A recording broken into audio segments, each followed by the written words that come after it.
الشيطان الرجيم بسم الله الرحمن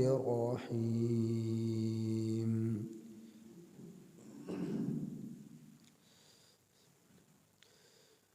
قل يا أهل الكتاب لم تكفرون بآيات الله والله شهيد على ما تعملون قل يا أهل الكتاب لم تصدون عن سبيل الله من آمن تبغونها عوجا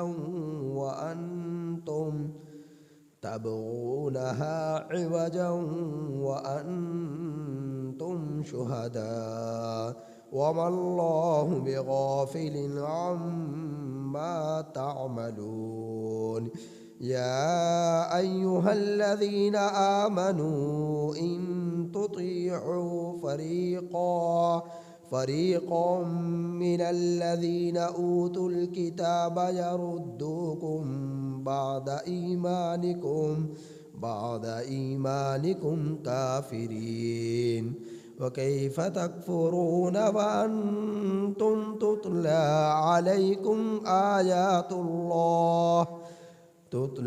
عليكم آيات الله وفيكم رسوله ومن يعتصم بالله فقد هدي إلى صراط مستقيم يا أيها الذين آمنوا اتقوا الله حق تقاته ولا تموتن إلا وأنتم مسلمون واعتصموا بحبل الله جميعا ولا تفرقوا واذكروا نعمة الله عليكم إذ كنتم أعداء فألف بين قلوبكم فأصبحتم بنعمته إخوانا وكنتم على شفا حفرة من النار فأنقذكم منها كذلك يبين الله لكم آياته لعلكم تهتدون۔ یہ سورہ آل عمران کی آیت نمبر 98 تا 103 آپ حضرات کے سامنے تلاوت ہوئی۔ یہ سورہ آل عمران کی آیت نمبر 98 تا 103 آپ حضرات کے سامنے تلاوت ہوئی۔ ان آیات کریمہ میں اللہ رب العزت نے اہل کتاب کو زجر اور تنبیہ فرمائی ہے، اور اوس اور خزرج حالت شرک سے نکل کر مسلمان ہو کر جب آئے تو ان کے یہودیوں کے اکسانے پر جو آپس میں دوبارہ سے زمانہ جاہلیت یاد آ گیا اور اس پر لڑائی ان کی قریب تھا کہ دوبارہ سے ہو جاتی، اس کا ذکر فرمایا ہے۔ تو آیت کریمہ کا ترجمہ دیکھیے۔ قل، اے میرے پیغمبر آپ کہہ دیجئے، یا اہل الکتاب، اے اہل کتاب، لما تکفرون، کیوں تم انکار کرتے ہو، بآیات اللہ، اللہ کی آیات کا، واللہ شہید، حالانکہ اللہ گواہ ہے، اعلیٰ، اس کاروائی پر، ما تعملون، جو تم کرتے ہو۔ قل، اے میرے پیغمبر آپ کہہ دیجئے، یا اہل الکتاب، اے اہل کتاب، لما تصدون، کیوں تم روکتے ہو، عن سبیل اللہ، اللہ کے راستے سے، من آمنا، ان لوگوں کو کہ جو ایمان لائے، تبغونہا، اللہ کے راستے میں تلاش کرتے ہوئے، عوجا، کجی کو، وَأَنْتُمْ شُهَدَاء، حالانکہ تم گواہ ہو، وَمَا اللَّهُ، اور نہیں ہے اللہ، بغافل، غافل، عما تعملون، ان کاموں پر جو تم لوگ کرتے ہو، یا ایہا الذین آمنوا، اے ایمان والو، ان تطیعوا، اگر تم لوگ اطاعت کرو گے، فریقا، ایک فریق کی، من الذین، ان لوگوں میں سے، اوتوا الکتاب، جس کو دی گئی کتاب، یردوکم، وہ تمہیں لوٹا دیں گے، بعد ایمانکم، تمہارے ایمان کے بعد، کافرین، کفر کی طرف، وَكَيْفَ تَكْفُرُونَ، اور کیسے تم انکار کرتے ہو، وَأَنْتُمْ تُتْلَى عَلَيْكُمْ، حالانکہ تم لوگ پڑھتے ہو، آیات اللہ، اللہ کی آیات کو، وفیکم، اور حالانکہ تم میں، رسولہ، اللہ کا رسول ہے، ومن یعتصم، اور جو شخص مضبوطی سے پکڑے گا، باللہ، اللہ کو، فقد ہدی، تو تحقیق اسے ہدایت دی گئی، الی صراط مستقیم، سیدھے راستے کی طرف، یا ایہا الذین آمنوا اتقوا اللہ، اے ایمان والو، ڈرو تم لوگ اللہ سے، حق تقاتہ، جیسا کہ اس سے ڈرنے کا حق ہے، ولا تموتن، اور نہ تم مرنا، الا، مگر، وانتم مسلمون، اس حال میں کہ تم لوگ مسلمان ہو، واعتصموا، اور مضبوطی سے پکڑو، واعتصموا، اور مضبوطی سے پکڑو، بحبل اللہ، اللہ کی رسی کو، جمیعا، سارے کے سارے، ولا تفرقوا، اور تم لوگ تفرقہ نہ ڈالو، واذکروا، اور یاد کرو تم لوگ، نعمت اللہ، اللہ کی نعمت کو، علیکم، جو تم پر ہوئی، اذ کنتم، جبکہ تم لوگ، اعداء، دشمن تھے، فالف، پھر محبت ڈالی، بین قلوبکم، تم لوگوں کے دلوں کے درمیان، یہ اوس اور خزرج کے بارے میں بات ہو، تم لوگوں کے دلوں کے درمیان، فاصبحتم، پھر ہو گئے تم لوگ، بنعمتہ، اللہ کی نعمت کی بنا پر، اخوانا، بھائی بھائی، پھر ہو گئے تم لوگ اللہ کی نعمت کی بنا پر، اخوانا، بھائی بھائی، وکنتم، حالانکہ تم لوگ، علی شفا حفرہ، من النار، جہنم کے، حفرہ، گڑھا، شفا، کنارہ، حالانکہ تم لوگ جہنم کے گھڑے کے کنارے پر تھے، فَأَنْقَذَكُمْ مِنْهَا، پھر اس نے تمہیں جہنم سے بچا لیا، کذالک، اسی طرح، یبین اللہ، اللہ بیان کرتا ہے، لکم، تمہارے لیے، آیاتہ، اپنی نشانیاں، اپنی آیات، لعلکم تہتدون، شاید کہ تم لوگ ہدایت یافتہ ہو جاؤ۔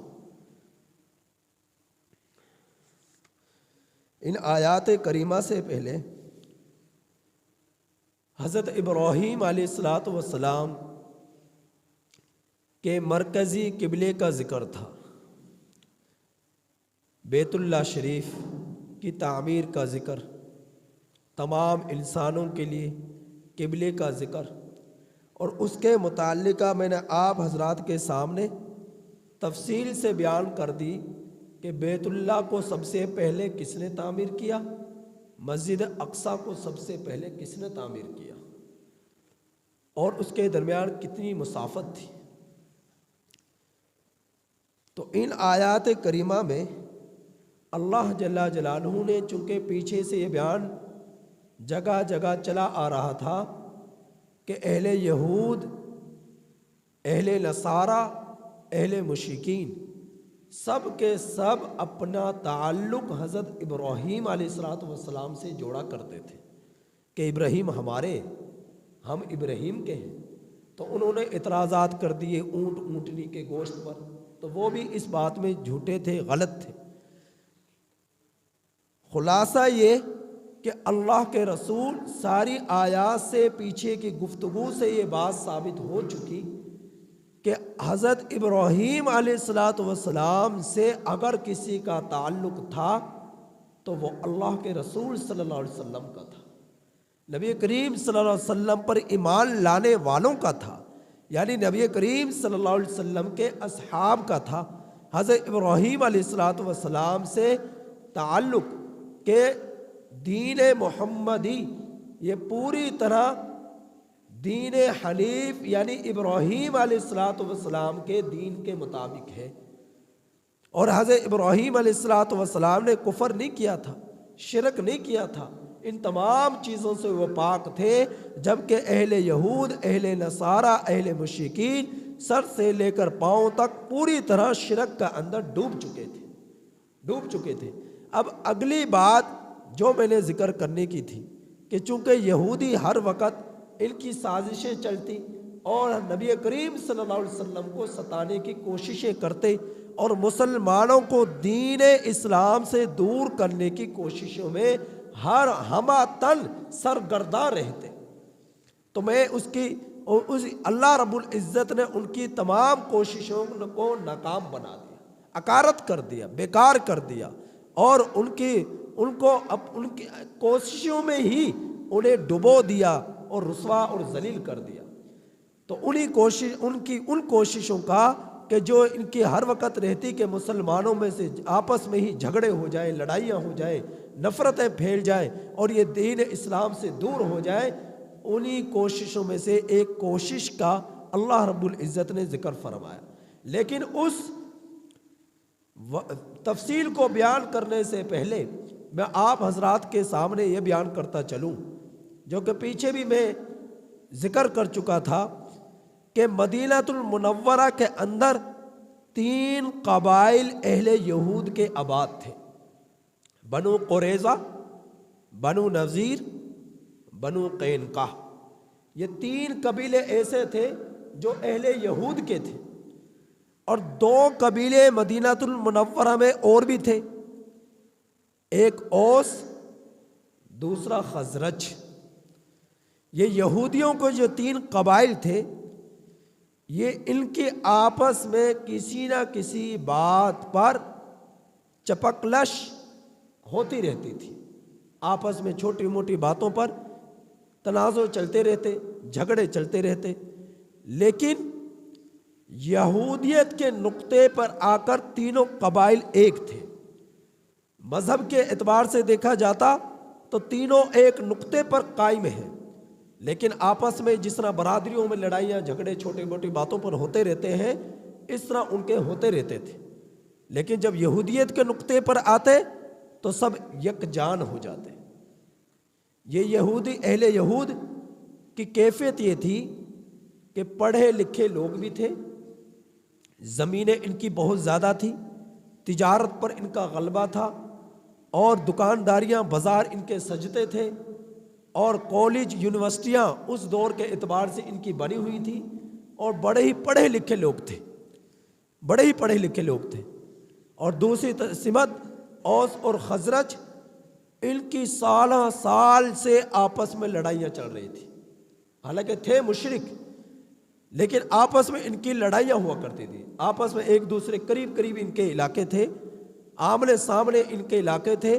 لیکن اس کے باوجود ان کی جھگڑے، ان کی لڑائیاں، تنازع ان کے سالہ سال سے چلا کرتے تھے۔ پانی پر لڑائی ہو گئی تو سالہ سال چلتی، اور کسی زمین پر لڑائی ہو جاتی سالہ سال سے چلتی،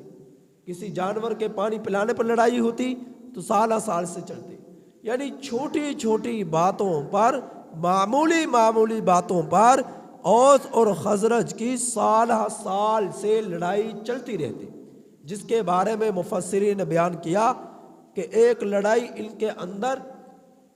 53 سال چلی، اور ایک لڑائی ان کے درمیان 93 سال چلی، اور ایک لڑائی ان کے درمیان 120 یا 103 سال چلی، یعنی 100 سال ان کی لڑائیاں چلا کرتی تھی اوس اور خزرج کی۔ اس قدر آپس میں ان کی نفرتیں چل رہی تھی، دشمنیاں چل رہی تھی۔ لیکن قربان جاؤں اللہ کے رسول صلی اللہ علیہ وسلم کی ذات اقدس پر، جب نبی کریم صلی اللہ علیہ وسلم ہجرت فرما کر مدینہ المنورہ آئے، تو مدینہ المنورہ آ جانے کے بعد مدینہ کے لوگوں میں اللہ کے رسول صلی اللہ علیہ وسلم نے ایک انقلاب برپا کر دیا۔ کایا ہی پلٹ گئی مدینہ کے لوگوں کی، کہ وہ اوس اور خزرج جو سالہ سال جن کی لڑائیاں ہوا کرتی تھی چھوٹی چھوٹی سی باتوں پر، اللہ رب العزت کے پیغمبر کے صدقے وہ سب کے سب مسلمان ہو گئے۔ اوس اور خزرج یہ مسلمان ہو گئے، اور مسلمان ہونے سے پہلے کیفیت یہ تھی کہ اہل یہود جو تھے، جب ان کا کوئی ایک فرد بھی آ جاتا دور سے دکھائی دے رہا ہے کہ یہودی آ رہا ہے، اوس اور خزرج کا کیا ہوتا؟ آگے سے برتاؤ، جھک جاتا اور سلام کرتا۔ یہ اوس اور خزرج کی لوگوں کی حالت تھی کہ یہودی دور سے نظر آتا تو جھک جاتا اور اس کو سلام کرتا، سیلوٹ مارتا اسے، اور اپنے بچیوں کی شادی اوس اور خزرج یہودیت کی اجازت کے بغیر نہیں کیا کرتے تھے۔ جب تک کہ اہل یہود کے سے اجازت نہ مل جاتی، اس وقت تک اوس اور خزرج اپنے بچے اور بچی کا نکاح نہیں کر سکتے تھے۔ یہ حالت تھی، لیکن اللہ کے رسول صلی اللہ علیہ وسلم کی برکت سے یہ سب کے سب لوگ مسلمان ہوئے۔ جب مسلمان ہوئے تو وہ جو دشمن تھے آپس میں بھائی بھائی بن گئے، ایک دوسرے پر جان نچھاور کرنے والے بن گئے، ایک دوسرے کا بڑے چھوٹے کا ادب و احترام کرنے والے بن گئے، اور ایک دوسرے کی عزت کرنے والے بن گئے۔ اس قدر آپس میں محبتیں ان کی آپس میں ایک گٹھ جوڑ ان کا آپس میں ہو گیا، محبت ان کے دلوں میں آ گئی اسلام کی برکت سے، کہ اب ایک دوسرے کے لیے جانیں دینے کے لیے تیار ہیں۔ پہلے ایک دوسرے کی جانیں لینے کے لیے تیار تھے، اب ایک دوسرے کی جانیں ایک دوسرے کے لیے جانیں دینے کے لیے تیار ہیں۔ اب یہ بات اہل یہود کو ہضم نہ ہوئی، یہ بات اہل یہود کو ہضم نہ ہوئی، تو اہل یہود میں سے ایک شخص شماس بن قیس، یہ پڑھا لکھا شخص تھا، تورات کے انجیل کا اس کے پاس علم تھا، اور بہت علم کے اعتبار سے لوگوں میں ایک مرتبہ اور مقام رکھتا تھا، لیکن جتنا علم تھا اتنا ہی بڑا شیطان بھی تھا۔ اس شماس بن قیس نے جب دیکھا کہ اوس اور خزرج ایک جگہ پر بیٹھے ہوئے اور ہنس رہے، گپے لگا رہے، اور ایک دوسرے کے ساتھ جس طرح بھائی ایک مجلس میں بیٹھ جائیں، خاندان کے لوگ بیٹھ جائیں اور آپس میں گپے لگایا کرتے ہیں اور ہنسی مذاق کیا کرتے ہیں، اور ایک محبت ان کے اندر سے جو ہے ابھرتی ہوئی نظر آ رہی ہے، چھلکتی ہوئی نظر آ رہی ہے، تو یہ بات شماس بن قیس کو ہضم نہ ہوئی۔ اس نے کیا کیا؟ اس نے اپنے ایک سمجھدار شخص کو بلایا اور اسے کچھ اشعار سکھا دیے۔ سکھا دینے کے بعد اس نے کہا کہ ان کی مجلس میں جا کر بیٹھ جاؤ، اور مجلس میں جا کر بیٹھ کر گپے لگانا کچھ دیر، اور اس کے بعد یہ اشعار ان لوگوں کے سامنے پڑھ دینا۔ یہ شماس بن قیس نے سازش کی۔ تو وہ شخص جسے اشعار سکھائے گئے، اوس اور خزرج کے لوگ جہاں پر بیٹھے تھے، مجلس قائم تھی، وہاں پر آ کر درمیان میں بیٹھ گیا، اور بیٹھ جانے کے بعد کچھ دیر بیٹھا ہے اور پھر وہ اشعار پڑھ دی۔ ان اشعار کے اندر اوس اور خزرج کی زمانہ جاہلیت میں جو لڑائیاں ہوا تھی ان کا ذکر تھا کہ ہمارے بڑوں نے تمہارے ساتھ یہ کیا، تمہارے بڑوں نے ان کے ساتھ یہ کیا، اور آج تم آپس میں بیٹھے ہوئے ہو۔ تو ایسی اس کے اشعار کے اندر ایک دوسرے کے جذبات کو، پرانی یادوں کو تازہ کروایا گیا کہ یہ لوگ جو ابھی خوش ایک دوسرے کے ساتھ ہنسی مذاق کر رہے تھے، گپے لگا رہے تھے، آپس میں ان کی لڑائیاں ہوں گی۔ وہ ان کے بڑوں کو برا کہہ رہے اور یہ ان کے بڑوں کو بڑا کہہ رہے، برا بھلا کہہ رہے، یہاں تک کہ نوبت یہ آ پڑی کہ انہوں نے کہا فلاں دن میں ہماری تم سے لڑائی ہے، اور ہم دیکھ لیں گے کہ تمہارے اندر کیا جرأت اور طاقت ہے اور ہمارے اندر کیا دلیری اور طاقت ہے، اور اس دن پتہ چل جائے گا کہ ہمارے بڑوں کے کیا کارنامے ہیں اور تمہارے بڑوں نے کیا کارنامے دکھائے۔ یہاں تک کہ نوبت آ گئی۔ تو یہودیت کی سازش، اور یہودی اپنی سازش میں کامیاب ہو گیا، اور جو ہے مسلمانوں کو آپس میں لڑا دیا۔ یہ اس وقت کی بات ہے جب اللہ کے رسول صلی اللہ علیہ وسلم مکہ المکرمہ سے ہجرت فرما کر مدینہ المنورہ میں آئے، اور مدینہ المنورہ میں ایک انقلاب برپا کیا، اور سال سے لوگ جو جہالت کے اندر ڈوبے ہوئے تھے انہیں اللہ رب العزت کے قرآن کی روشنی میں لے آئے۔ اور لیکن یہودی باز نہ آئے، ہضم نہ آئی، اور ان کو آپس میں لڑا دیا۔ آج بھی یہی کچھ ہو رہا ہے۔ مسلمانوں پر پوری دنیا کا کفر غالب نہیں آ سکتا، کچھ نہیں بگاڑ سکتا، چاہے پوری دنیا کا کفر ایک ساتھ ہو جائے، متحد ہو جائے، مسلمانوں کا بال بھی بنگا نہیں کر سکتا، کیونکہ مسلمانوں کے ساتھ اللہ کی نصرت ہے، مدد ہے، اور مسلمانوں کا ایمان اللہ کی ذات پر مضبوط ہے۔ لیکن شیطان بھی ساتھ جڑا ہوا ہے، گاہے بگاہے اللہ رب العزت سے تعلق کو توڑنے کی ایمان والوں کی کوشش میں ہر وقت لگا ہوا ہے، اور اہل یہود میٹھے میٹھے بن کر مسلمانوں کو اپنائیت جتا کر مسلمانوں میں توڑ پیدا کرنے کی کوششیں کر رہے ہیں، مسلمانوں میں کے اتحاد کو ختم کرنے کی کوشش کر رہے ہیں، اور ایسی اپنی سازشیں رنگ رہے ہیں کہ جس کی لپیٹ میں ایک سمجھدار عالم دین تو نہیں آ سکتا، ہاں عام انسان آ سکتا ہے۔ تو آج اس سرزمین پر اللہ رب العزت کے بڑے بڑے ولی آباد ہیں، بڑے بڑے نیک لوگ آباد ہیں، جن کا جو ایمان میں پختہ ہیں،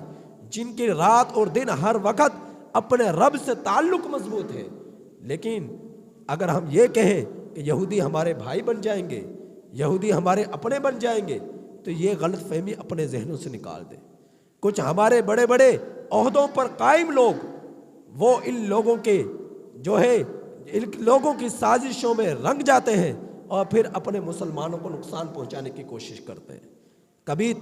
جو ہے نصاب کے اندر تبدیلی کرنے کی کوشش کی جا رہی ہے، کبھی مدارس کو چھیڑا جا رہا ہے، کبھی مساجد کو چھیڑا جا رہا ہے، کبھی علماء کو چھیڑا جا رہا ہے۔ تو جہاں پر جو ان سے بن پڑ رہا ہے، دین کی جو ایک ترقی کی صورت میں دین آگے بڑھ رہا ہے، ابھر رہا ہے، اس ترقی کو روکنے کی پوری طرح کوششیں کی جا رہی ہے، اور مسلمانوں کے ایمان کو کمزور کرنے کے لیے اہل یہود نے، آپ دیکھیں گے جتنے بھی گناہ کے آلات ہیں وہ سستے ترین آپ کو ملیں گے، اور جتنے اچھے آلات ہیں وہ آپ کو مہنگے ترین ملیں گے۔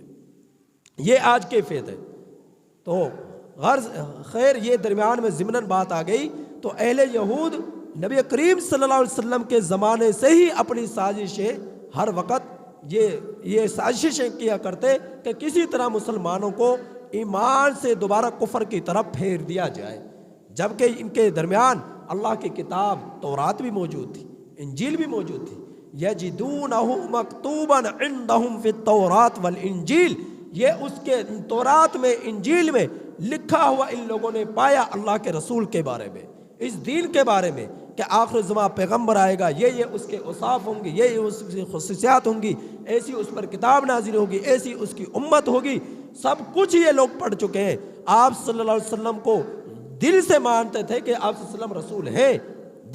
دل میں اس چیز کا یقین تھا، لیکن ایمان نہیں لاتے تھے. جبکہ مانتے تھے کہ یہ سچے رسول ہیں، ان کا دین یہ برحق دین ہے، لیکن ایمان نہیں لاتے تھے. تو اس وقت انہوں نے سازشیں رچی اور اوس اور خزرج جو مسلمان ہو چکے تھے ان کو آپس میں لڑا دیا. تو نبی اللہ رب العزت نے قرآن اتارا اور فرمایا قل، اے میرے پیغمبر آپ ان سے کہہ دیجئے، یا اہل الکتاب، اے اہل کتاب، لما تکفرون بآیات اللہ، کیوں تم انکار کرتے ہو اللہ کی آیات کا، واللہ شہید، حالانکہ اللہ گواہ ہے، اعلیٰ اس کاروائی پر ما تعملون جو تم کرتے ہو. کیا کاروائی کی؟ شماس بن قیس نے جو آپس میں اوس اور خزرج کو لڑا دیا، مسلمانوں کو آپس میں لڑا دیا، اس کاروائی پر اللہ تو دیکھ رہا ہے نا تمہاری سازشیں کیا ہو رہی ہے. اور اہل کتاب تم کیوں انکار کرتے ہو اللہ کی آیات کا؟ یعنی تورات میں بھی پڑھ چکے ہو، انجیل میں بھی پڑھ چکے ہو کہ اللہ کے رسول صلی اللہ علیہ وسلم برحق رسول ہے، ان کا دین برحق دین ہے. آپ صلی اللہ علیہ وسلم کی خصوصیات، آپ صلی اللہ علیہ وسلم کے علامات تورات، انجیل، زبور کے اندر تم لوگ پڑھ چکے، لیکن اس کے باوجود کیوں انکار کرتے ہو؟ یہ انکار کرنا ہی ہوا. ہونا تو یہ چاہیے تھا کہ جب آپ صلی اللہ علیہ وسلم تشریف لے آئے تو فوراً آپ صلی اللہ علیہ وسلم پر ایمان لاتے اور آپ صلی اللہ علیہ وسلم کی نصرت کرتے. ایک زمانہ وہ بھی تھا جب تم کفر میں تھے، تمہارے بڑے جو ہے جب اپنے دشمنوں سے، اس دور کے اعتبار سے جب آپ صلی اللہ علیہ وسلم تشریف نہیں لائے تھے تو دین برحق، تورات کے زمانے میں تورات تھا، انجیل کے زمانے میں انجیل تھا، لیکن اس زمانے کے اندر جب تمہارے مد مقابل کفر ہوتا تو تم کافروں کو سے جنگ کے اندر فاتح بن کر لوٹتے اور فتح تمہیں ملتی جب تم اللہ کے رسول صلی اللہ علیہ وسلم کا واسطہ دیتے، قرآن کریم کا واسطہ دیتے. اللہ کے رسول صلی اللہ علیہ وسلم کے وسیلے سے تمہارے بڑے دعائیں مانگا کرتے تھے اور پھر اللہ کی مدد آیا کرتی تھی اور جنگوں کے اندر تم فتوحات حاصل کر کے واپس لوٹا کرتے تھے. ایک زمانہ وہ بھی تھا. اور تم جب تمہارے درمیان اللہ کے رسول صلی اللہ علیہ وسلم تشریف لے آئے تو تم نے اللہ کے رسول صلی اللہ علیہ وسلم کا انکار کر دیا، قرآن کریم کا انکار کر دیا. نہ صرف انکار کیا بلکہ جو ایمان لا رہے ان کو بھی تم دور کرنے کی کوشش میں لگے ہوئے ہو. تو اللہ تعالیٰ فرما رہے اے میرے پیغمبر ان کے لوگوں سے کہہ دیجئے، اے اہل کتاب، کیوں تم روکتے ہو اللہ کے راستے سے ان لوگوں کو جو ایمان لے آئے، تبغون عوجا، تلاش کرتے ہوئے اللہ کے راستے میں کجی کو، اللہ کے راستے میں کجی کو تلاش کرتے ہوئے کیوں تم روکتے ہو اہل ایمان کو؟ یعنی اوس اور خزرج کو درمیان میں رکاوٹ ڈالی اور آپس میں لڑا دیا. فرمایا کیوں روکتے ہو تلاش کرتے ہوئے کجی کو، وَأَنْتُمْ شُهَدَاء، حالانکہ تم گواہ ہو کہ یہ دین بھی برحق ہے، یہ مسلمان بھی سچے برحق دین پر ہیں، قرآن بھی سچی کتاب ہے، اللہ کے رسول صلی اللہ علیہ وسلم بھی برحق رسول ہیں. وَمَا اللَّهُ بِغَافِلٍ عَمَّا تَعْمَلُونَ، اللہ غافل نہیں ہے ان کاموں سے جو تم کر رہے ہو. جتنی بھی تم سازش کر رہے ہو، لوگوں کو دھوکہ دے سکتے ہو، اہل ایمان کو دھوکہ دے سکتے ہو، لیکن اللہ کو دھوکہ نہیں دے سکتے، اللہ کو دھوکہ نہیں دے سکتے. فرمایا اے ایمان والو، ان تطیعوا، اگر تم اطاعت کرو گے ایک فریق کی ان لوگوں میں سے جن کو دی گئی کتاب، وہ لوٹا دیں گے تمہیں تمہارے ایمان کے بعد کفر کی طرف. یعنی اہل کتاب کے ایک شخص کے اکسانے پر اوس اور خزرج دوبارہ جاہلیت والے طریقے پر لوٹ آئے، مسلمان ہو گئے اور پکے ٹھکے مسلمان تھے، لیکن انہوں نے اکسایا، ان کی باتوں میں آ کر یہ لوگ دوبارہ لڑائی پر، ایک دوسرے کے سے جھگڑے پر اتر آئے، ایک دوسرے کے پرانی یادوں کو تازہ کر دیا. اللہ رب العزت فرمانے تم ایسا کیوں کرتے ہو؟ ایسا کیوں کرتے ہو؟ کیا تم یہ چاہتے ہو ایمان لانے کے بعد دوبارہ کافر ہو جاؤ؟ تو آگے اللہ تعالیٰ فرما رہے اصل میں بات یہ تھی کہ جو آپ صلی اللہ علیہ وسلم کے زمانے کے مسلمان تھے بہت پختہ مسلمان تھے، لیکن تھے تو انسان. جب انہوں نے اکسایا تو جذبات ابھر آئے، لیکن جب اللہ نے قرآن اتارا تو دوبارہ آپس میں ان کے غصے ختم ہو گئے اور پھر توبہ تائب ہوئے، اللہ کے رسول صلی اللہ علیہ وسلم سے معافیاں مانگنے لگے، اللہ تعالیٰ سے معافیاں مانگنے لگے۔ آگے اللہ تعالیٰ نے فرمایا وَكَيْفَ تَكْفُرُونَ، کیسے تم انکار کرتے ہو، وَأَنْتُمْ تُتْلَى عَلَيْكُمْ آیات اللہ، حالانکہ تم پر اللہ کی آیات پڑھی جاتی ہیں، وَفِيكُمْ رَسُولُ، اور تم لوگوں کے درمیان بنفس نفیس اللہ کا رسول موجود ہے، اور آپ صلی اللہ علیہ وسلم کی موجودگی میں تم لوگ آپس میں ایک دوسرے سے جھگڑا کر رہے ہو، ایک اور دوسرے کے اکسانے پر تم جو ہے ایک دوسرے جھگڑے کرنے پر کی نوبت آ گئی۔ وَمَن يَعْتَصِم بِاللَّهِ، اللہ تعالیٰ نے فرمایا کہ مضبوطی سے پکڑے گا جو اللہ کو، فَقَدْ هُدِيَ إِلَىٰ صِرَاطٍ مُسْتَقِيمٍ، تحقیق اسے ہی ہدایت دی جائے گی سیدھے راستے کی۔ لہٰذا تم اپنے ایمان میں پختہ ہو جاؤ اور ان لوگوں کے اکسانے پر نہ آپس میں جھگڑے کرو، اپنے ایمان کو مضبوط کر لو اور اپنے رب سے تعلق کو مضبوط کر لو۔ فرمایا اے ایمان والو ڈرو اللہ سے جیسا کہ اس سے ڈرنے کا حق ہے، اور تم اس حال میں نہ مرنا کہ تم کافر ہو، بلکہ اس حال میں تمہیں موت آئے کہ تم مسلمان ہو۔ حضرت عمر فاروق رضی اللہ تعالی عنہ حضرت ابی بن کعب رضی اللہ تعالی عنہ سے فرمایا، ایسی مجلس میں جو مجمع سے بھری ہوئی تھی،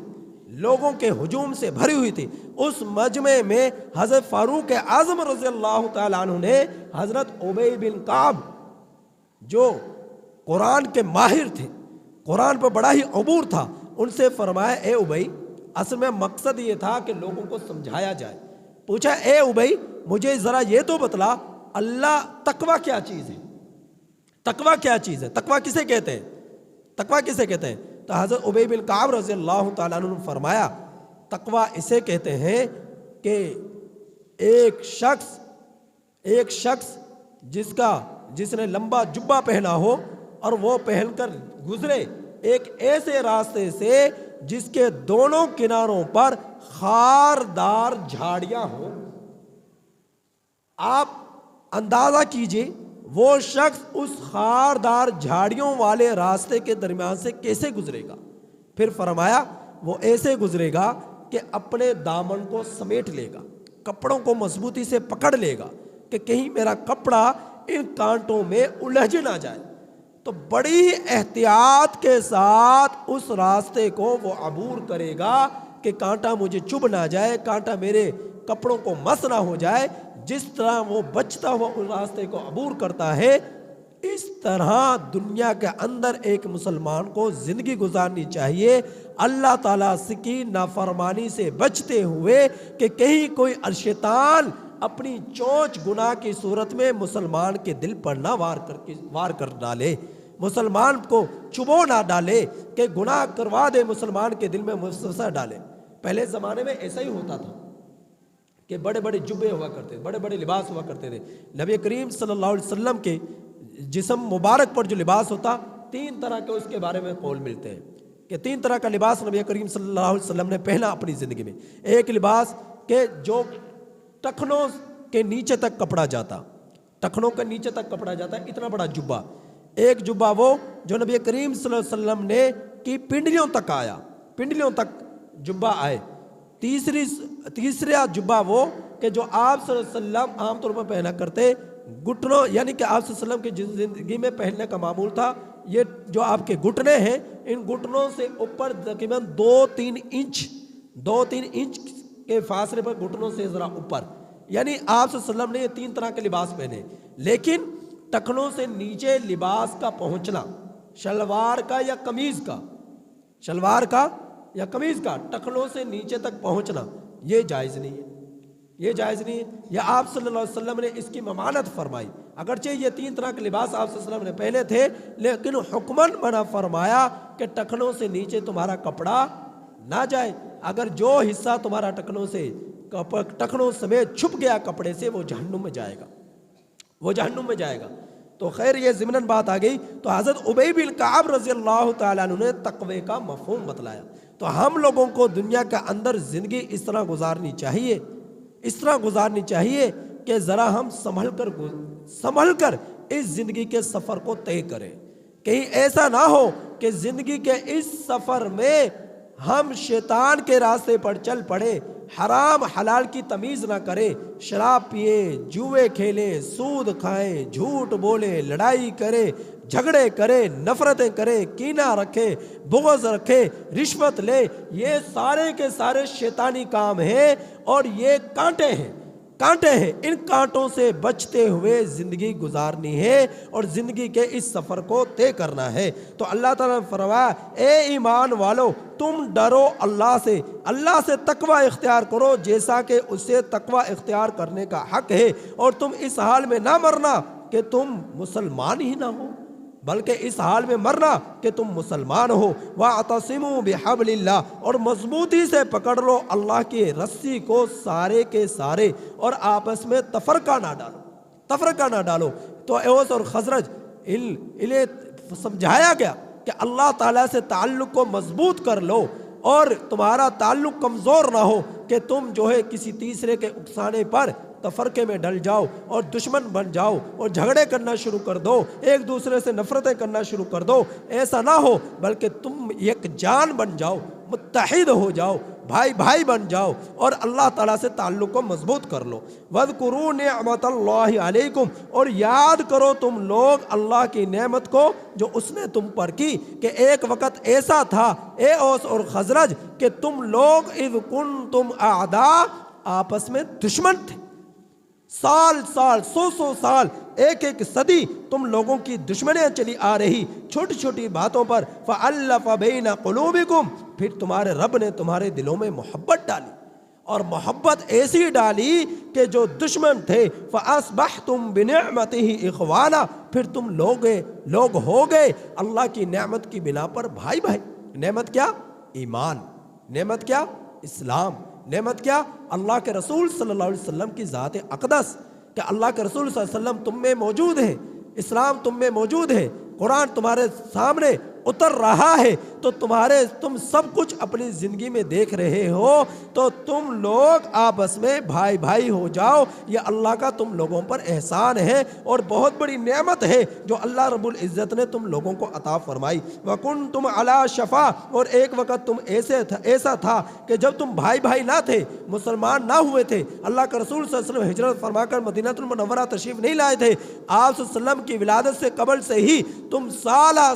تمہارے جھگڑے چل رہے تھے، دشمنیاں چل رہی تھی، قریب تھا کہ وَكُنْتُمْ عَلَى شَفَا حُفْرَةٍ مِّنَ النَّارِ، کہ تم جہنم کے اندر ڈل جاتے، جہنم کے کنارے تک تم پہنچ چکے تھے، پھر تمہارے رب نے جہنم کے کنارے سے تمہیں ایمان کی دولت سے نوازا اور تم جنت میں جانے والے اعمال کرنے والے بن گئے، کہ جنت میں لے جانے والے، دخول کے ذریعہ بننے والے اعمال کی تمہیں توفیق دی، ایمان کی تمہیں توفیق دی اور اپنے رب سے تمہارا تعلق مضبوط کیا۔ ایسا اتنا بڑا احسان تمہارے رب نے تمہارے اوپر کیا، تو فرمایا کہ تم جہنم کے کنارے پر تھے۔ یہاں پر لفظ ہے علی شفا حفرۃ من النار۔ شفا،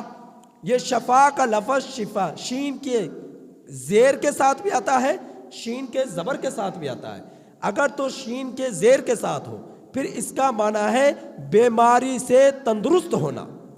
جیسے قرآن میں الفاظ ہیں شفاء لما فی الصدور،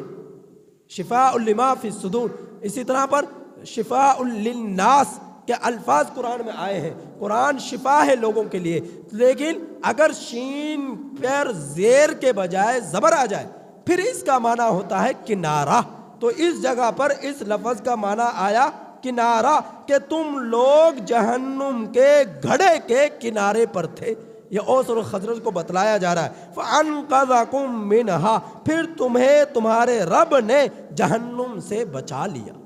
تمہیں ایمان کی توفیق دے دی، تمہیں اسلام کے اندر ڈال دیا۔ كَذَلِكَ يُبَيِّنُ اللَّهُ لَكُمْ آيَاتِهِ، اسی طرح اللہ بیان کرتا ہے تمہارے لیے اپنی نشانیاں، لَعَلَّكُمْ تَهْتَدُونَ، تاکہ تم ہدایت یافتہ ہو جاؤ، ہدایت میں پختہ ہو جاؤ، ایمان میں مضبوط ہو جاؤ۔ اللہ رب العزت اس وجہ سے تمہارے سامنے اپنی آیات جو ہے تمہارے سامنے اللہ کا رسول صلی اللہ علیہ وسلم پڑھ کر سناتا ہے، قرآن تمہارے درمیان اترتا ہے تاکہ تم لوگوں کا ایمان مضبوط رہے، تم لوگوں کا ایمان مضبوط رہے۔ تو وہ تو حضرات صحابہ اکرام تھے، ان جیسا ایمان ہمارے آج کے اس دور کے کسی ولی کا بھی نہیں ہو سکتا، اس قدر ان کے ایمان مضبوط تھے، اس قدر ان کا تعلق اللہ کے رسول صلی اللہ علیہ وسلم کے ساتھ مضبوط تھا۔ لیکن انسان تھے، ان بشری تقاضے کے مطابق